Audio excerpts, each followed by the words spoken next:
Baik, Assalamualaikum warahmatullahi wabarakatuh. Selamat datang kembali di HRTV Official. Pada kesempatan ini, saya akan membahas tentang subgroup. Ini adalah definisinya. Misalkan G adalah suatu grup, dan H adalah suatu himpunan bagian tak kosong dari G. Himpunan H dikatakan subgrup dari G jika H juga merupakan grup terhadap operasi yang sama dengan G. Dapat dipahami? Ini adalah notasi ya, jadi ini adalah notasinya. Jadi notasi ini menyatakan bahwa H adalah subgrup dari G. Nah, ini adalah beberapa contoh yang akan kita bahas. Yang pertama adalah jika G merupakan grup dengan identitas E, maka himpunan H yang merupakan himpunan dengan satu unsur, yaitu unsur E, merupakan subgrup dari G. Nah, jadi jika kita melihat definisi satu ya, untuk melihat apakah suatu subhimpunan dari G yang tak kosong merupakan subgrup, maka kita harus menguji apakah subhimpunan H tersebut membentuk grup dengan operasi yang sama dengan operasi pada G, gitu ya. Nah, jelas bahwa H merupakan subhimpunan dari G ya, karena di sini anggota dari H adalah E saja, dan E adalah merupakan unsur identitas dari G, sehingga E juga merupakan unsur di G. Dengan demikian, karena setiap unsur di H merupakan unsur di G, maka H merupakan subhimpunan dari G. Nah, selanjutnya kita akan buktikan bahwa H ini juga membentuk grup dengan operasi yang sama dengan operasi pada grup G gitu. Nah, untuk menentukan apakah H ini merupakan grup, ada 4 hal yang harus kita cek. Yang pertama, operasinya itu merupakan operasi biner di H. Artinya, H ini tertutup terhadap operasi tersebut, begitu ya. Itu yang pertama. Yang kedua sampai keempat itu adalah aksioma dari grup, ya. Sifat asosiatif, unsur identitas, dan inverse yang perlu kita cek, gitu ya. Nah, jadi yang pertama kita akan tunjukkan bahwa H tertutup terhadap operasi biner di G, gitu. Nah, perhatikan di sini bahwa unsur dari H adalah E, ya. Nah, tertutup itu artinya begini. Saya ulang lagi ya, sebetulnya ini sudah pernah kita bahas juga di video sebelumnya. H dikatakan tertutup terhadap operasi biner di G itu jika untuk setiap A dan B di H berlaku, A kali B, A dioperasikan dengan B juga ada di H, gitu. Nah, sekarang anggota dari H itu kan E ya, maka kita harus buktikan bahwa E dikali E ada di H, gitu ya. Nah, sekarang E itu adalah unsur identitas, ya. Maka setiap unsur lain di H atau setiap unsur di H jika dioperasikan dengan E akan menghasilkan dirinya sendiri. Seperti itu ya. Nah, karena E juga unsur di H dan juga E merupakan unsur identitas di H, maka E dikali E akan menjadi dirinya sendiri, yaitu E lagi gitu ya. Ya, jadi E dioperasikan dengan E sama dengan E. Dan kita lihat hasil operasi antara E dengan E itu adalah E, dan E ini juga ada di H gitu ya. Dapat Anda pahami? Ya. Ya, dengan demikian H ini tertutup terhadap operasi biner di G, seperti itu. Nah, sekarang kita akan uji ketiga aksioma grup ya. Yang pertama adalah asosiatif. Masih ingat ya, sifat asosiatif berlaku itu jika hasil untuk setiap A, B, dan C di suatu himpunan, maka AB ya, hasil operasi antara AB dioperasikan lagi dengan C sama dengan A dioperasikan dengan hasil operasi antara B dengan C, seperti itu. Nah, sekarang H-nya itu anggotanya adalah E gitu ya. Maka kita bisa uji seperti ini ya. Nah, ya, ini pertama kita akan cari dulu hasil operasi antara E dengan E. Tadi kita sudah bahas juga di bagian menunjukkan bahwa H tertutup ya. kita sudah buktikan atau kita sudah jelaskan ya bahwa hasil operasi antara E dengan E itu adalah E, gitu ya. Karena apa? Karena pertama di sini E adalah berlaku E merupakan suatu unsur identitas, yang mana artinya setiap unsur apapun di himpunan tersebut jika dioperasikan dengan unsur identitas akan menjadi dirinya sendiri ya. Jadi E ini adalah sebagai unsur identitas dan E yang ini adalah sebagai unsur di H. Jadi unsur di H dikalikan dioperasikan dengan unsur identitasnya akan menghasilkan unsur itu sendiri ya. Jadi E dioperasikan dengan E sama dengan E seperti ini. Lalu hasil operasi antara E dengan E dioperasikan lagi dengan E. Maka ini dioperasikan dengan E, dengan alasan yang sama kita dapatkan hasilnya adalah E. Ya, dengan demikian ini sama dengan ini. Ya. Dan dengan cara yang sama kita juga akan dapatkan bahwa E dioperasikan dengan hasil operasi antara E dengan E sama dengan E. Ya, maka kita dapat melihat bahwa uji asosiatif sudah terpenuhi gitu ya.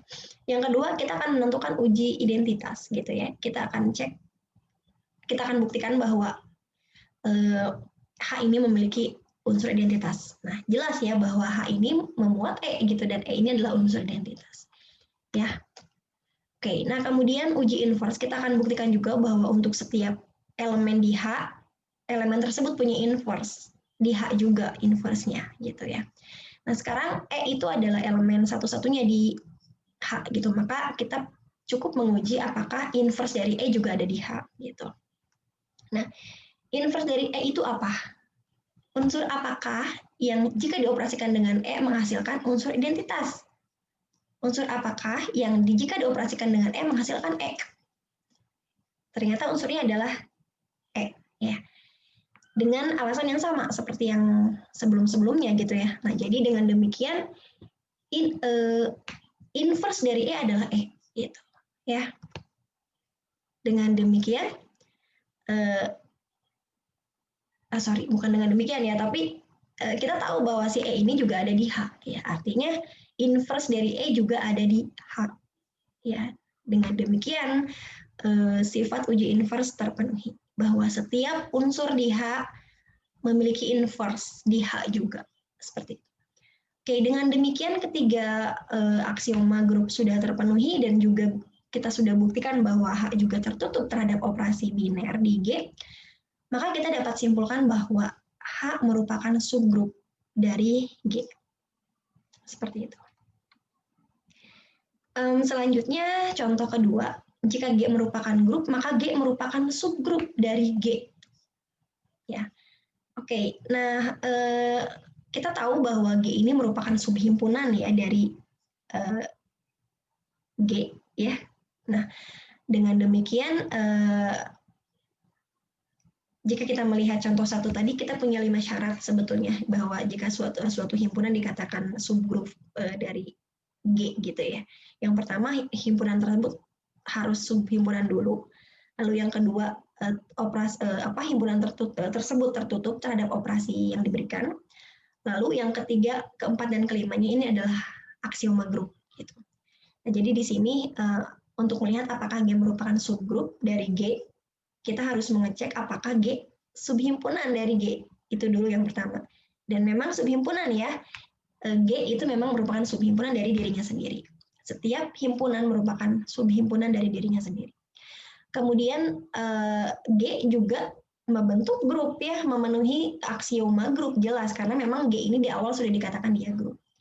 Dengan demikian kita sudah dengan mudah membuktikan bahwa G ini merupakan subgrup dari G. Seperti itu.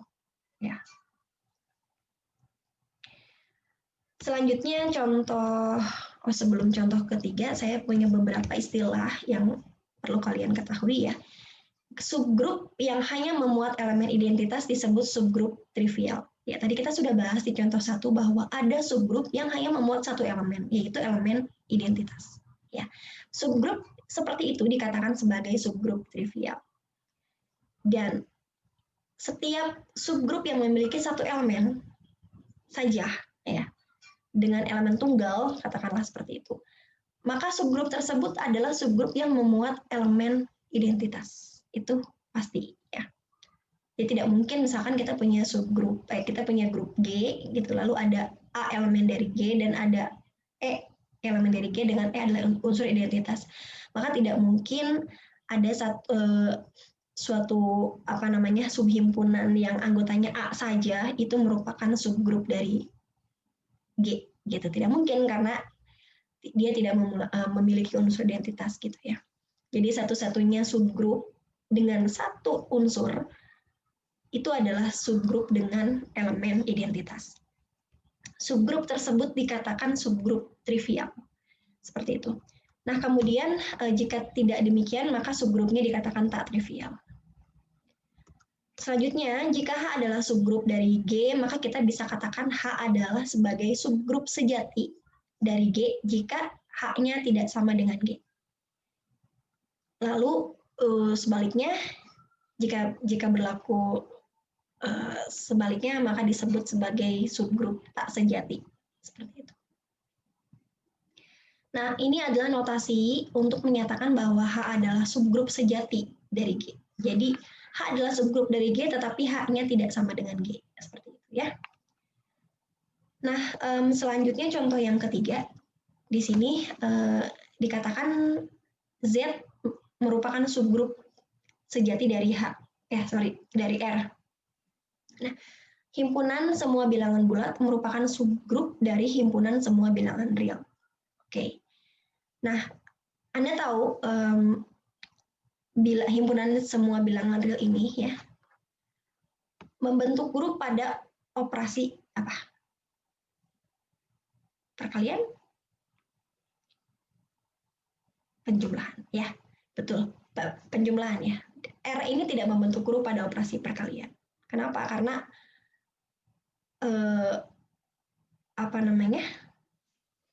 Karena 0 tidak mempunyai inverse ya.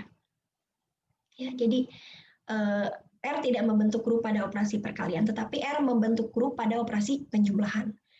Nah, kemudian di sini Z itu adalah subhimpunan dari R kan, ya.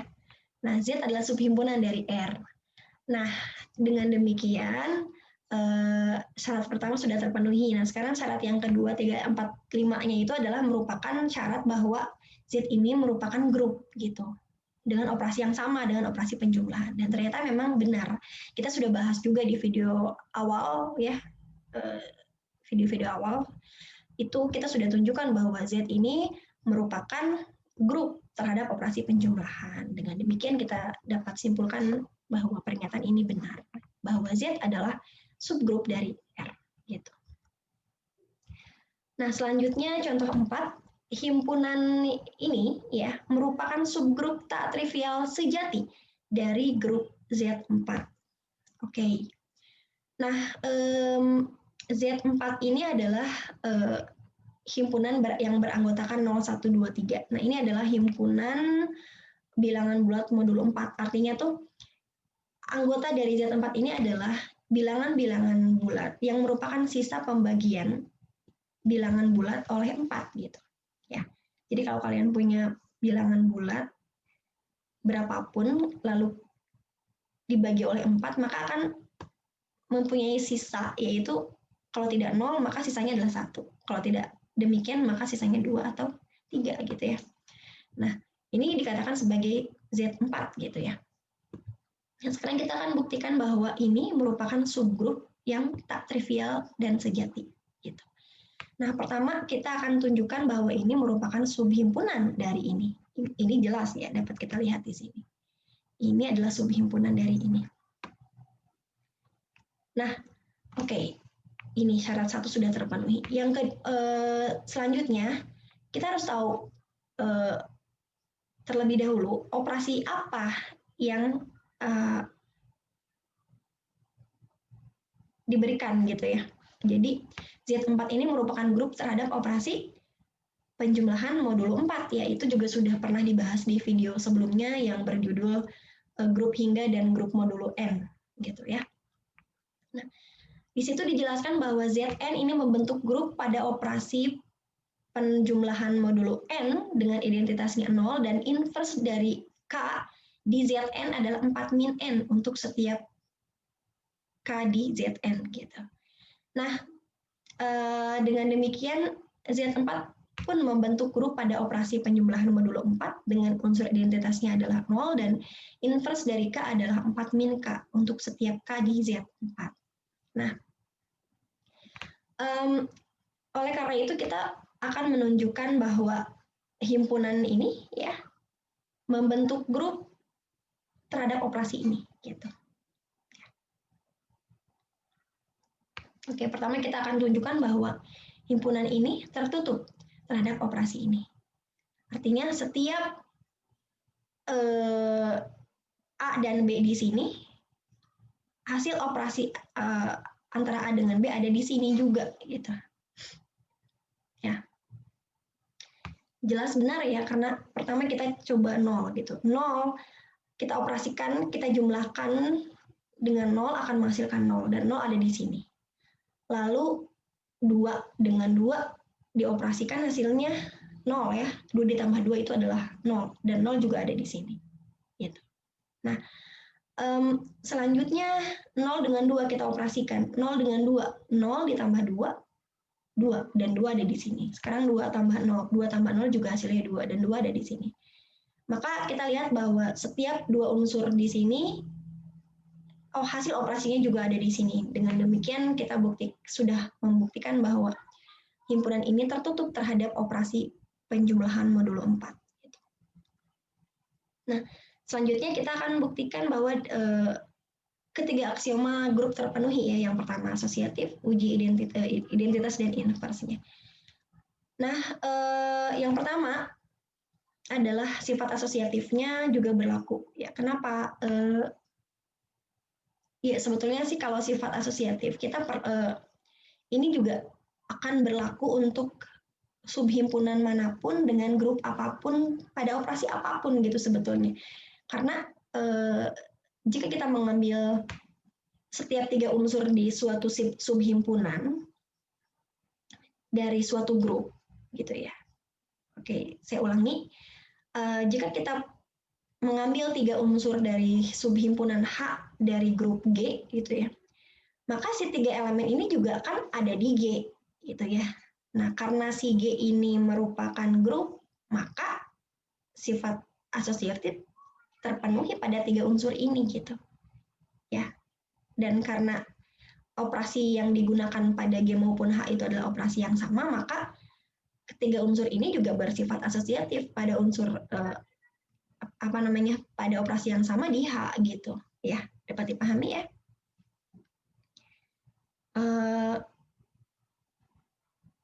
Oke, selanjutnya kita cek uji aksioma yang kedua ya, yaitu bahwa unsur ini memiliki unsur identitas. Nah, kita tahu di sini juga sudah diberikan bahwa unsur identitas dari operasi ini adalah 0 gitu ya.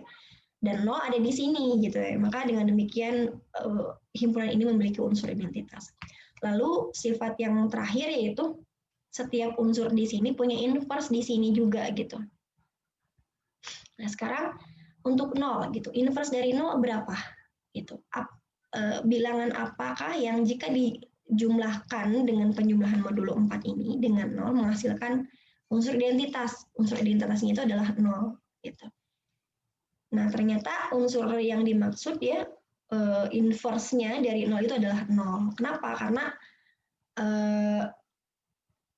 0 jika ditambahkan dengan 0 menghasilkan 0. Maka 0 yang ini adalah inverse dari 0 ini. Nah, sekarang 2, inverse-nya berapa? Bilangan apakah yang kalau ditambahkan dengan 2 hasilnya adalah 0. Hasilnya adalah unsur identitas. Ternyata 2 akan bernilai 2 jika ditambahkan dengan 2 akan bernilai 0. Dengan demikian 2 adalah inverse dari 2 gitu ya. Nah, dan 2 ini pun yang merupakan inverse dari 2 ini ya ada juga di sini gitu. Ya, dengan demikian inverse dari 0 ada di sini dan inverse dari 2 juga ada di sini. Ya, sehingga aksioma yang ketiga ya dari grup terpenuhi. Maka kita sudah buktikan bahwa himpunan ini merupakan subgrup dari Z4. Lebih lengkapnya, himpunan ini merupakan subgrup tak trivial. Kenapa tak trivial? Karena dia memuat anggota lain selain nol ya. Lalu sejati. Kenapa sejati? Karena dia tidak sama dengan ini. Gitu. Ya, semoga dapat dipahami ya. Kita masih ada beberapa contoh lagi. Nah, contoh berikutnya ada contoh 5. Di sini dikatakan bahwa himpunan yang beranggotakan 0 itu merupakan subgrup trivial sejati dari grup Z4. Nah, ini kita sudah tahu gitu ya, 0 ini adalah unsur identitas kan dari Z4. Nah, dari grup Z4. Nah, berarti himpunan ini adalah himpunan yang memuat satu elemen identitas saja gitu. Dengan demikian, berdasarkan contoh pertama, tadi kita dapat simpulkan bahwa ini adalah merupakan subgrup yang trivial dan sejati dari Z4 gitu. Lalu contoh 6, himpunan ini merupakan subgrup tak trivial tak sejati dari grup Z4. Nah, ini pun sama ya, kita lihat bahwa himpunan ini merupakan himpunan Z4. Ini sama dengan ini. Ya, berdasarkan contoh 2, kita juga dapat simpulkan bahwa ini juga merupakan grup. Dan karena nilainya sama ya, ini dengan Z4 ini sama himpunannya, maka himpunan ini dikatakan subgrup yang tak sejati dan juga tak trivial. Tak trivialnya karena ada unsur lain selain 0 di sini gitu. Dapat dipahami ya? Oke, selanjutnya kita masuk ke contoh berikutnya, yaitu contoh 7. Himpunan ini bukan merupakan subgrup dari grup Z4. Nah, kira-kira apa ya alasannya? Artinya dari kelima syarat tadi ada yang tidak terpenuhi gitu. Yang pertama, subhimpunan. Apakah ini merupakan subhimpunan dari Z4? Iya, betul ya, karena Z4 itu adalah himpunan yang beranggotakan 0, 1, 2, 3. Maka himpunan ini merupakan subhimpunan dari Z4. Kalau begitu, kemungkinan sifat yang syarat yang kedua sampai ke 4 ya, yang satu syarat di antara 2, 3, 4, 5 ada yang tidak terpenuhi. Kira-kira yang mana? Kita mulai dari yang pertama ya, syarat bahwa suatu subhimpunan merupakan subgrup dari suatu grup ini adalah himpunan ini bersifat tertutup terhadap operasi penjumlahan modulo 4 pada saya ulangi. Himpunan ini tertutup terhadap operasi penjumlahan modulo 4. Itu syarat yang kedua. Kita cek apakah dia tertutup. Apakah setiap dua elemen di sini yang kita operasikan, kita jumlahkan modulo 4, hasilnya ada di sini lagi. 0 dioperasikan dengan 0, kita sudah tahu tadi ya, itu adalah 0. Dan 0 ada di sini. Lalu bagaimana dengan 3? Dioperasikan dengan 3 lagi gitu. Hasilnya berapa? 3 plus 3 pada modulo 4. Berapa nilainya? 2 ya. 2. Ya, sedangkan 2 tidak ada di sini gitu. Ya, dengan demikian tidak berlaku untuk setiap AB di sini, A plus B juga ada di sini, tidak berlaku. Dengan demikian artinya himpunan ini tidak tertutup terhadap operasi ini. Oleh karena itu, jelas bahwa ini bukan merupakan subgrup dari grup ini. Ya, dapat dipahami? Nah, selanjutnya ada suatu teorema ya. Teorema ini mengatakan seperti ini. Misalkan G adalah suatu grup dan H adalah himpunan bagian tak kosong dari G, maka himpunan H dikatakan subgrup dari G jika dan hanya jika memenuhi kondisi ini. 1. H tertutup terhadap operasi biner pada G, yang artinya jika A dan B ada di H, maka A dioperasikan dengan B juga ada di H. Lalu yang kedua, jika E adalah unsur identitas di G, maka E juga unsur identitas di H. Jika G adalah unsur identitas di G, maka E merupakan elemen dari H. Lalu yang ketiga, jika A adalah suatu unsur di H, maka inverse dari A juga akan ada di H. Seperti itu. Dapat Anda pahami? Sekali lagi, misalkan G adalah suatu grup dan H adalah himpunan bagian tak kosong dari G, himpunan H dikatakan subgrup dari G jika dan hanya jika kondisi ini, ketiga ini, terpenuhi. Nah, bagaimana kita membuktikannya?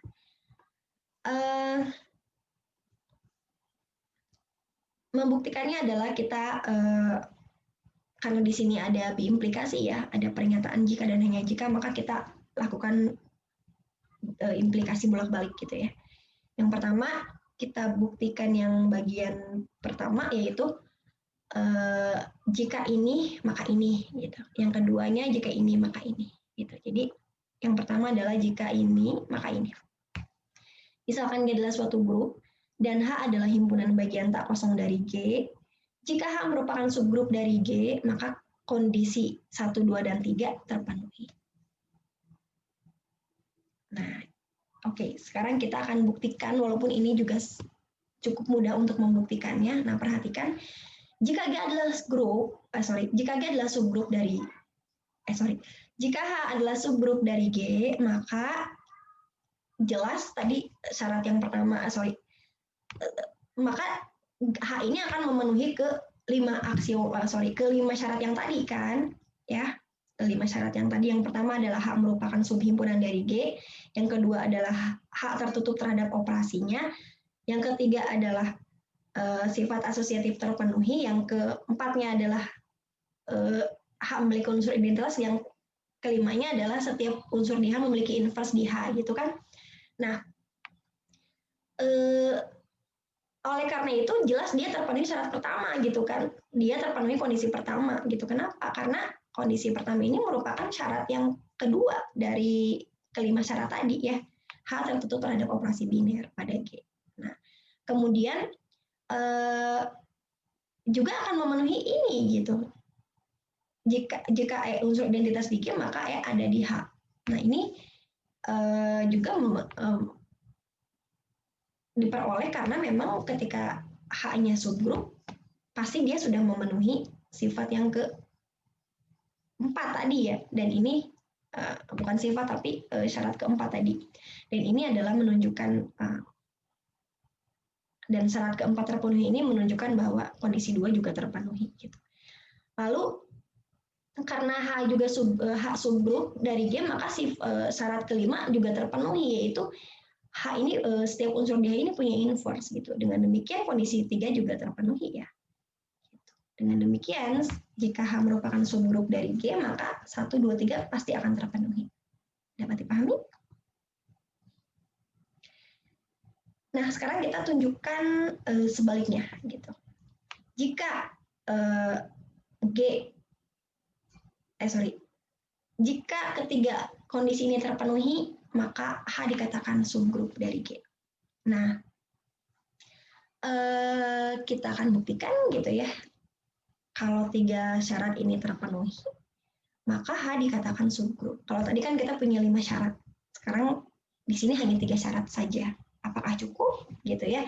Nah, kita akan cek satu persatu. Berarti ketiga syarat ini harus mewakili kelima syarat tadi. Seperti itu kan dengan kata lain ya. Nah, sekarang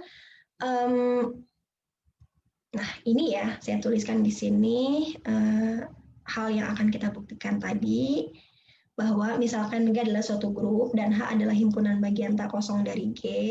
Jika kondisi 1, 2, 3 terpenuhi, maka H merupakan subgrup dari G. Nah, sebentar.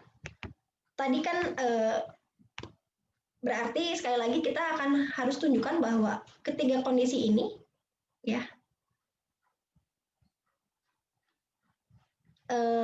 dengan memenuhi 3 kondisi ini, maka juga akan memenuhi kelima syarat tadi gitu kan, seperti itu kurang lebih. Nah, syarat yang pertama tadi adalah H merupakan subhimpunan dari G. Nah, ini sebetulnya sudah ada di sini. Dijelaskan di awal bahwa H ini memang merupakan subhimpunan dari G gitu. Jadi syarat 1 sudah terpenuhi. Nah, sekarang syarat yang kedua adalah agar H ini merupakan subgrup, maka H harus tertutup gitu ya. Nah, di sini juga udah ada ya H tertutup ya, H tertutup terhadap operasi biner. Dengan demikian syarat kedua juga sudah terpenuhi. Syarat ketiga adalah asosiatif, bersifat asosiatif. Sebentar. Oke, itu dilewat dulu. Lewat dulu ya, sifat asosiatif tadi saya lewat dulu. Nah, kemudian yang keempat itu syarat yang keempat adalah sifat identitas ya tadi, memiliki unsur identitas. Dan ini berlaku karena kondisi 2 terpenuhi gitu ya. Ya. Jadi kondisi 2 ini menunjukkan bahwa aksioma A2 atau syarat keempat tadi terpenuhi. Nah, sekarang syarat yang kelima juga terpenuhi dari kondisi 3 gitu ya. Nah, kondisi 3 ini menunjukkan bahwa aksioma 3 terpenuhi atau syarat yang kelima terpenuhi. Berarti yang belum tinggal satu, yaitu, maaf ada suara motor. Oke, nah berarti satu syarat lagi ya agar terbukti bahwa H ini merupakan subgrup, yaitu syarat bahwa syarat yang ketiga yaitu aksioma A1 ya, yaitu sifat asosiatif terpenuhi ya di H. Nah, seperti yang sudah saya jelaskan tadi di pembahasan sebelumnya bahwa ketika kita mengambil 3 unsur di H, yaitu unsur A, B, dan C, nah ketiga unsur ini juga kan ada di G ya. Nah, sedangkan kita tahu G ini adalah grup, yang artinya setiap 3 unsur di G itu akan memenuhi sifat asosiatif. Itu dengan demikian ketiga unsur di H ini juga akan memenuhi sifat asosiatif karena operasinya sama antara operasi di G dengan operasi di H gitu ya. Jadi aksioma A1 ini jelas terpenuhi gitu. Oke Kak, kalau begitu semua syarat kelima-limanya sudah terpenuhi, maka kita dapat buktikan bahwa dapat simpulkan bahwa H ini merupakan subgrup dari G. Jadi kita sudah buktikan bahwa jika G adalah suatu grup dan H adalah himpunan bagian tak kosong dari G, maka jika kondisi 1, 2, dan 3 terpenuhi, maka H adalah merupakan subgrup dari G. Nah, teorema ini menunjukkan bahwa untuk menentukan apakah suatu himpunan bagian H merupakan grup, kita cukup melihat 3 kondisi ini saja. Gitu, ya. Ya, jadi ini lebih sedikit gitu syarat yang harus dipenuhinya. Jadi di sini kita punya cara untuk menunjukkan atau membuktikan bahwa suatu subhimpunan H adalah subgrup, yaitu dengan melihat 3 kondisi. Jika kondisi ini terpenuhi, ketiganya, maka dapat disimpulkan bahwa subhimpunan H dari G merupakan subgrup dari G. Seperti itu. Nah, selanjutnya kita akan membuktikan teorema 1.13. Mohon maaf, ini teksnya tertutup. Saya mau edit dulu sebentar ya.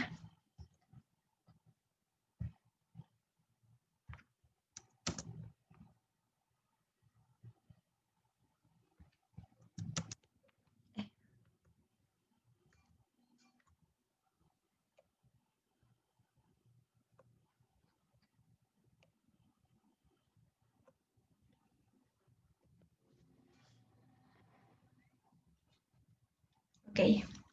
Nah, teorema 1.13 mengatakan bahwa misalkan G adalah suatu grup dan H adalah himpunan bagian tak kosong dari G, himpunan H dikatakan subgrup dari G jika dan hanya jika A dikali B inverse adalah elemen dari H untuk setiap A dan B di H.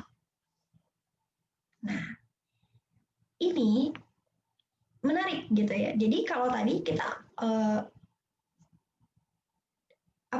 dari bagian pertama gitu ya, untuk membentuk grup berdasarkan definisi grup, kita punya 5 syarat gitu. Meskipun syarat pertama ini trivial ya, karena syarat pertama ini adalah harus subhimpunan gitu, si H-nya gitu, harus subhimpunan dari G gitu. Dan ada 4 syarat yang lain gitu. Lalu ada teorema 1.2 yang mengatakan bahwa kita cukup 3 syarat aja, tetapi si H-nya memang sudah subhimpunan duluan gitu. Jadi si H-nya harus subhimpunan dulu, baru nanti harus terpenuhi 3 syarat saja cukup gitu. Jadi si asosiatif itu diabaikan karena memang udah trivial lah istilahnya, udah pasti gitu asosiatif itu terpenuhi. Oke, nah ini ada yang menarik nih, katanya cukup kita membuktikan bahwa A dikali inverse dari B ini elemen dari H gitu. Untuk setiap A, B di H. Ketika kita sudah membuktikan ini, otomatis si H ini adalah subgrup dari G. Kita mengabaikan ketiga syarat tadi, bahkan keempat syarat yang sebelumnya gitu. Nah, bagaimana kita membuktikannya? Bahwa jika H dikatakan subgrup, jika dan hanya jika A dikali B inverse itu adalah elemen dari H untuk setiap A dan B di H. Jadi sekarang kita buktikan ya, kita mulai dari, karena di sini juga diimplikasi jika dan hanya jika ya, maka kita buktikan yang bagian pertama yaitu jika ini maka ini gitu ya. Nah, seperti ini. Misalkan G adalah suatu grup dan H adalah himpunan bagian dari misalkan G adalah suatu grup dan H adalah himpunan bagian tak kosong dari G, yang akan kita buktikan adalah jika H merupakan subgrup dari G, maka A dikali B inverse adalah elemen dari H untuk setiap A dan B di H. Nah, bagaimana kita membuktikannya? Nah, sekarang gini. Misalkan H adalah merupakan subgrup dari G. Ya. Di sininya kan jika H adalah subgrup dari G, maka kita harus buktikan ini.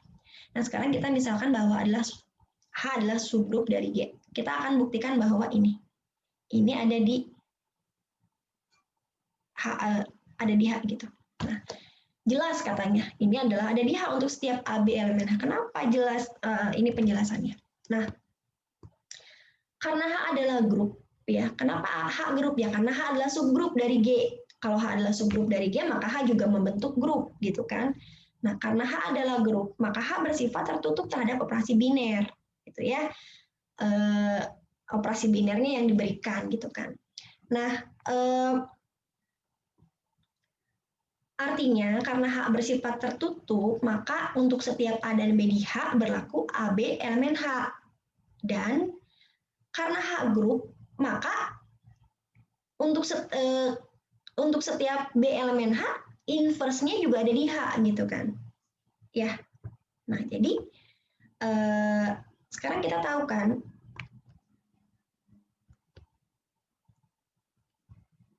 sorry. Nah, tadi udah sampai sini ya. Nah, jadi sekali lagi karena H adalah grup, ya maka H bersifat tertutup terhadap operasi biner, yang artinya bahwa untuk setiap A dan B di H berlaku A dioperasikan dengan B ada di H. Selain itu, karena H juga grup, maka inverse dari B itu ada di H untuk setiap B yang ada di H. Nah, dengan demikian, karena B inverse ada di H, maka kita bisa operasikan A dengan B inverse kan? Ya, karena apa? Karena A ada di H, B inverse juga ada di H. Nah, karena H ini bersifat tertutup, maka setiap dua elemen di H kalau dioperasikan akan ada di H lagi gitu. Maka A dioperasikan dengan B inverse juga ada di H. Gitu. Ya, terbukti bahwa jika H merupakan subgrup dari G, maka A dikali B inverse ada di H. Gitu. Terbukti ya untuk pembuktian yang pertama yang arah ke kanan gitu ya. Oke, nah selanjutnya kita akan menunjukkan berlaku arah sebaliknya gitu, yaitu misalkan G adalah suatu grup dan H adalah suatu himpunan bagian yang tak kosong dari G. Jika ini berlaku, maka H dikatakan subgrup dari G. Seperti itu. Nah, saya tuliskan pernyataan tersebut di sini gitu ya. Ini adalah pernyataan yang akan kita buktikan. Misalkan G adalah suatu grup dan H adalah himpunan bagian yang tak kosong dari G, jika A dioperasikan dengan B inverse ada di H untuk setiap A dan B di H, maka H merupakan subgrup dari G. Nah, jadi di sini kita akan buktikan jika ini berlaku, maka H merupakan subgrup dari G. Nah, yang saya akan buktikan adalah, saya akan tunjukkan bahwa jika ini berlaku, maka kondisi 1, 2, dan 3 pada teorema 1.12 juga berlaku. Yang mengakibatkan H merupakan subgrup dari G. Gitu. Ya. Jadi teorema saya ulang lagi ya, teorema 1.12 itu menyatakan bahwa jika ketiga kondisi terpenuhi, maka H merupakan subgrup gitu. Nah, di sini jika kondisi ini terpenuhi, maka saya akan buktikan ketiga kondisi terpenuhi, ketiga kondisi di teorema 1.12 terpenuhi, yang menyimpulkan bahwa H merupakan subgrup dari G, gitu ya, dapat dipahami ya. Oke, nah sekarang saya akan tunjukkan bahwa jika A dikali B inverse elemen dari H untuk setiap AB di H, maka ketiga kondisi pada teorema 1.12 terpenuhi. Kondisinya apa saja? Kondisi pertama itu adalah bahwa H tertutup ya terhadap operasi biner yang diberikan. Yang kedua adalah setiap unsur identitas di G ada di H. Yang ketiga adalah inverse dari A ada di H untuk setiap A di H gitu. Oke. Nah, saya akan mulai dengan menunjukkan kondisi 2 dulu, gitu, kondisi 2, bahwa inverse-nya ada di H gitu ya. Inverse dari G ada di H. Nah, sekarang misalkan A adalah elemen dari H. Seperti itu. Kita akan tunjukkan bahwa E ada di H ya. Bagaimana cara menunjukkannya gini.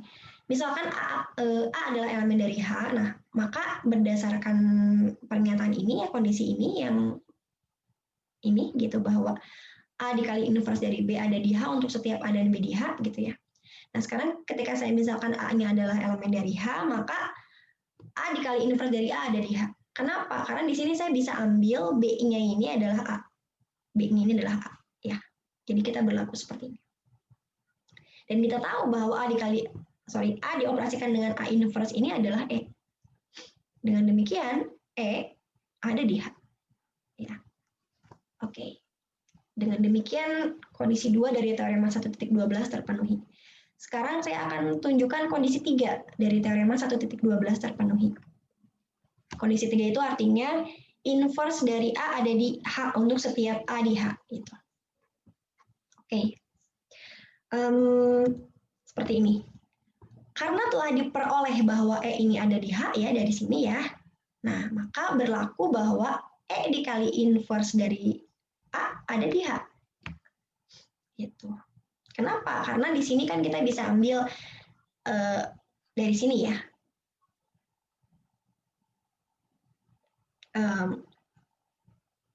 Apa namanya?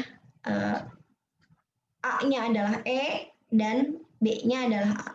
Kenapa bisa? Bisa karena E-nya ini kan tadi udah kita buktikan dia ada di H, dan A-nya juga kan dari awal kita buktikan, kita misalkan bahwa A-nya ada di H. Jadi ini bisa kita ambil A-nya adalah E dan B-nya adalah A, karena E maupun A dua-duanya ada di H. Gitu. Ya. Oke, jadi dengan demikian E dikali A inverse ada di H. Artinya apa? Nah, kita tahu kan E ini adalah unsur identitas, artinya E dioperasikan dengan A inverse akan menjadi A inverse gitu ya. Artinya ini adalah sama dengan A inverse. Dengan demikian, ini menunjukkan bahwa A inverse ada di H. Ya, paham? Kalau begitu kondisi 3 terpenuhi. Yaitu untuk setiap A di H, A inverse-nya ada di H juga. Gitu ya. Sekali lagi, kondisi 3 dari teorema 1.12 terpenuhi. Sekarang kita buktikan kondisi 1, ya, yaitu H tertutup terhadap operasi yang diberikan. Gitu. Nah, artinya kita akan tunjukkan bahwa untuk setiap A dan B di H, hasil operasi antara A dengan B juga ada di H. Gitu. Nah,